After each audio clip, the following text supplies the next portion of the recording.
Since George Floyd, a black man, died in Minnesota after a white police officer knelt on his neck for more than 8 minutes, people in Australia have been speaking up.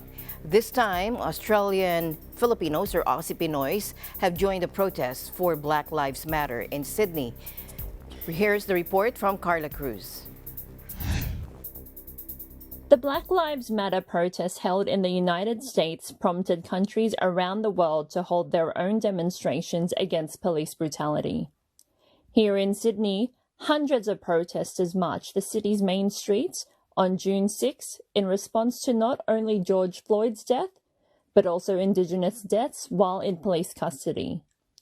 One of those who attended the rally is Danica Gonzalez, an Australian Filipino who is a passionate advocate of social issues. There were so many people in the city at the time, and we were all very conscious of other people around us, but at the end of the day they're dying, and we've already taken so much from them, and it's really important that this issue is addressed, and it's addressed now. The current pandemic did not deter protesters from attending the historical rally. Because of the situation that we're in, and we understand how quick coronavirus can spread, I think it was made clear to everyone who wanted to attend, if they didn't feel well that day, or they felt any type of flu symptom, that they stayed home. And that if you did attend, you wore a mask, you brought hand sanitizer. Danica recalled an important stage during the protests that united the strong numbers in attendance. There was this one moment where basically the whole rally knelt down on the street and had a moment of just silence, where we're just kneeling there. And I think that's really profound.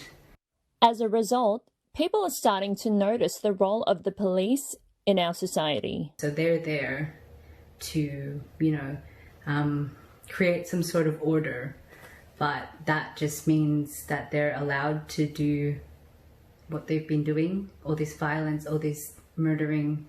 And especially in the US, most of these people are being shot to death being unarmed.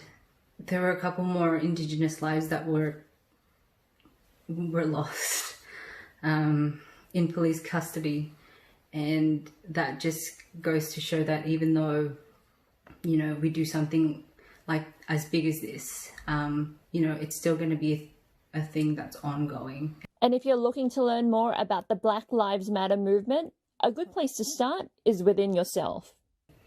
Good to dig into your history, dig into the history of colonization, because that's basically where all this racism does stem from. Black Lives Matter is more than just a hashtag. It's a real opportunity to bring about a significant social change in the Black and Indigenous communities, so current and future generations do not face the same racial injustice. Reporting from Sydney, Australia, Carla Cruz, Eagle News. We live in interesting times.